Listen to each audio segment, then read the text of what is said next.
নমস্কার বন্ধুরা, ফুড ক্যানভাসে আপনাদের সবাইকে জানাই স্বাগত। আজ আমি আপনাদের সঙ্গে ফুলকপির মাঞ্চুরিয়ান বানানোর রেসিপিটি শেয়ার করব।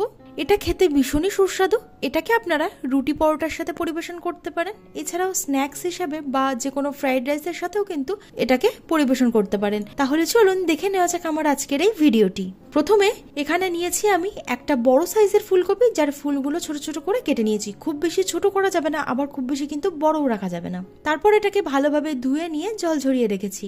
এবার একটা পাত্রে বেশ অনেকটা পরিমাণ জল দিয়েছি গরম করার জন্য, আর জলটা এখন ফুটতে শুরু করেছে। এবার এর মধ্যে দিয়ে দিলাম 1 চা চামচ লবণ। লবণটা দেওয়ার পর এর মধ্যে কেটে রাখা ফুলকপিগুলো দিয়ে দিচ্ছি। ফুলকপিগুলোকে দেওয়ার পর ভালোভাবে একটু নেড়েচেড়ে মিশিয়ে দিলাম। এবার হাই ফ্লেমে রেখে মিনিট খানেকের জন্য ফুটতে দিতে হবে। এটাকে কিন্তু খুব বেশিক্ষণ ভাপানো যাবে না, মানে খুব বেশি নরম করে সেদ্ধ করা যাবে না। যখনই দেখবেন কপিগুলো দেওয়ার পর আবার ফুট ধরেছে, তখনই কিন্তু ফ্লেমটাকে বন্ধ করে দিতে হবে। তারপর ফুলকপিগুলোকে ছেঁকে তুলে নিয়ে একটা অন্য পাত্রে নামিয়ে রাখতে হবে ঠান্ডা হয়ে যাওয়ার জন্য। সমস্ত ফুলকপিগুলোকে আমি নামিয়ে নিয়েছি। এবার চলুন ব্যাটারটা রেডি করে নেই। একটা বড় পাত্রের মধ্যে নিচ্ছি 5 টেবিল চামচ ময়দা, আর নিয়ে নিলাম 5 টেবিল চামচ কর্নফ্লাওয়ার। সঙ্গে দিয়ে দিচ্ছি স্বাদ অনুযায়ী লবণ, আর দেব হাফ টেবিল চামচ গোলমরিচ গুঁড়ো, 1 টেবিল চামচ কাশ্মীরি লাল লঙ্কার গুঁড়ো, 2 চা চামচ দিচ্ছি আদা রসুন আর কাঁচা লঙ্কা বাটা। এবার পরিমাণ মতো জল দিয়ে একটা ব্যাটার রেডি করে নেব।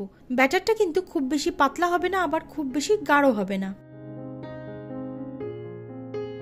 ব্যাটারটাকে এমন ঘনত্বেরই রেডি করতে হবে যাতে ফুলকপিগুলোর গায়ে ভালোভাবে ব্যাটারটা লেগে থাকে। দেখুন আমাদের ব্যাটারটা কিন্তু রেডি হয়ে গেছে। ঠিক এই ঘনত্বের তৈরি করতে হবে। এটাকে এবার সাইডে রেখে দেব।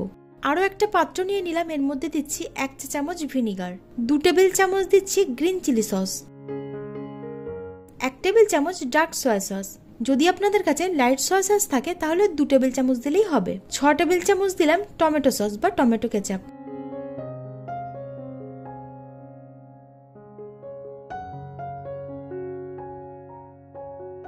এবার 1 কাপ পরিমাণ জল দিয়ে দিচ্ছি। খুব ভালোভাবে এটাকে মিশিয়ে নিতে হবে। সসের মিশ্রণটা আমাদের রেডি হয়ে গেছে, এটাকে সাইডে রেখে দিচ্ছি। তো প্রায় 10 মিনিট হয়ে গেছে আমি ব্যাটারটাকে রেস্টে রেখেছিলাম। ব্যাটারটা কিন্তু এখন রেডি হয়ে গেছে। এবার এর মধ্যে সিদ্ধ করে রাখা ফুলকপিগুলো দিয়ে দিচ্ছি। অল্প অল্প করে দিচ্ছি। ফুলকপিগুলো দেওয়ার পর একটা চামচের সাহায্যে ব্যাটারটাকে খুব ভালোভাবে এর গায়ে লাগিয়ে নিতে হবে। তারপর এক এক করে এর থেকে তুলে নিয়ে গরম তেলে দিয়ে দিতে হবে।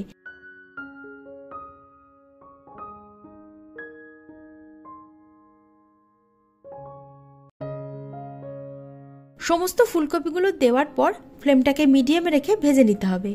ফ্লেমটাকে খুব বেশি কমে দিয়ে রাখবেন না, তাহলে কিন্তু এর মধ্যে প্রচুর পরিমাণে তেল টেনে নেবে আর ভাজতে প্রচুর টাইম লেগে যাবে। আর খুব বেশি যদি হাই ফ্লেমে দিয়ে ভাজেন তাহলে কিন্তু বাইরের কোটিংটা লাল হয়ে যাবে, ভিতরটা কাঁচা থেকে যাবে।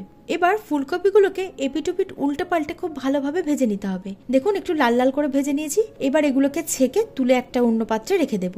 এবার বাকি যে কপিগুলো আছে সেগুলোকেও ঠিক একইভাবে ভেজে নেব। সমস্ত ফুলকপির পকোড়াগুলো আমার ভাজা হয়ে গেছে। এবার পাত্রে যে এক্সট্রা তেল ছিল সেটা আমি নামিয়ে নিয়েছি, আর কড়ার মধ্যে 1 টেবিল চামচ তেল রেখে দিয়েছি। এর মধ্যে এবার দিয়ে দেব 1 টেবিল চামচ রসুন কুচি, হাফ টেবিল চামচ আদা কুচি, আর 2টো চিড়ে রাখা কাঁচা লঙ্কা। হাই ফ্লেমে দিয়ে কিছুক্ষণের জন্য এটাকে ভেজে নিতে হবে। আদা রসুন আর কাঁচা লঙ্কাটাকে হালকা একটু ভেজে নেওয়ার পর এর মধ্যে আমি দিয়ে দিচ্ছি পেঁয়াজ কুচি। এখানে বড় সাইজের একটা পেঁয়াজ আছে। পেঁয়াজটাকেও হাই ফ্লেমে রেখে ভেজে নিতে হবে মিনিট খানেকের জন্য। তারপর এর মধ্যে আমি দিয়ে দিচ্ছি আগে থেকে তৈরি করে রাখা সসের মিক্সচারটা। সসটাকে খুব ভালোভাবে নাড়াচাড়া করে মিশিয়ে দিলাম। এবার আমি এর মধ্যে দিচ্ছি হাফ চা চামচ আজিনামোটো, 1 চা চামচ লঙ্কা গুঁড়ো, লবণ দিচ্ছি স্বাদ অনুযায়ী, আর 1 চা চামচ দিচ্ছি চিনি। সবকিছুকে খুব ভালোভাবে নাড়াচাড়া করে মিশিয়ে নেওয়ার পর মিনিট খানেকের জন্য এটাকে ফুটিয়ে নিতে হবে। মিনিট খানেক ফুটিয়ে নেওয়ার পর এর মধ্যে আগে থেকে যে পকোড়াগুলো ভেজে আমি রেখে দিয়েছিলাম সেগুলো দিয়ে দিচ্ছি। এবার হাই ফ্লেমে রেখে এটাকে খুব ভালোভাবে মিশিয়ে নিতে হবে।